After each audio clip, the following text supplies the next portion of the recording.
All Tripura diploma engineers অ্যাসোসিয়েশনের 15তম দ্বিবার্ষিক সম্মেলন হতে চলেছে 29শে সেপ্টেম্বর রাজধানীর সুকান্ত একাডেমির অডিটোরিয়ামে। তাতে উপস্থিত থাকবেন আগরতলা পৌর নিগমের মেয়র দীপক মজুমদার, মন্ত্রী সুশান্ত চৌধুরী ও মন্ত্রী বিকাশ দেববর্মা। সম্মেলনের আগের দিন অর্থাৎ শনিবার জগন্নাথ বাড়ি রোড স্থিত তাদের অফিস গৃহে এক সাংবাদিক সম্মেলনে সংগঠনের নেতৃত্বরা এই খবর জানান। সম্মেলনে সাংগঠনিক দিক, আগামী দিনের কর্মসূচি, ইঞ্জিনিয়ারদের দাবি দেওয়া, এই সমস্ত বিভিন্ন বিষয় নিয়ে আলোচনা হবে। সাংবাদিক সম্মেলনে ছিলেন সংগঠনের সভাপতি তাপস মজুমদার সহ অন্যান্য কার্যকর্তারা।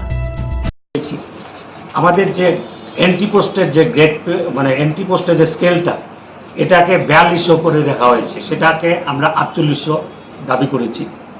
এবং এই যে আগে ছিল অটোমেটিক প্রমোশনটা, যেটা গ্রেড 5B থেকে গ্রেড 5A-তে যেতে গেলে 4 বছর অটোমেটিক হয়ে যেত, সেটাকে অবলুপ্তি ঘটিয়ে দিয়েছে, প্রমোশন করেছে।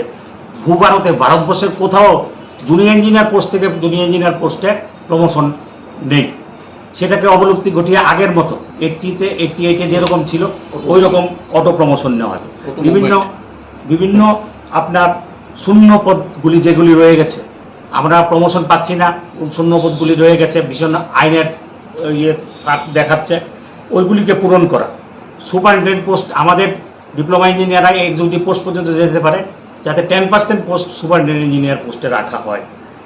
এবং যে রেশিওগুলি মেনটেন আছে আমাদের, সেই রেশিওগুলি মেনটেন করেই যাতে প্রমোশন দেওয়া হয়।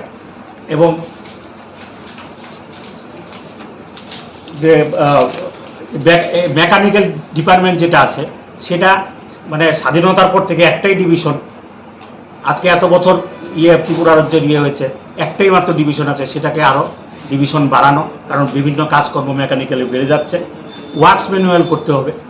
আর হচ্ছে বিভিন্ন বদলি নীতিটা কোনো ধরনের সুষ্ঠুভাবে হচ্ছে না, যখন যেখানে দেখা যাচ্ছে ডিগ্রি হোল্ডারদের বিভিন্ন ডিভিশন সাব ডিভিশনের মধ্যে দিচ্ছে, আর আনইম্পর্টেন্ট জায়গার মধ্যে দেওয়া হচ্ছে ডিপ্লোমা হোল্ডারদের।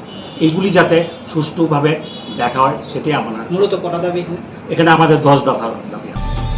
Bureau report, CNA TV. CNE TV, channel for news and entertainment.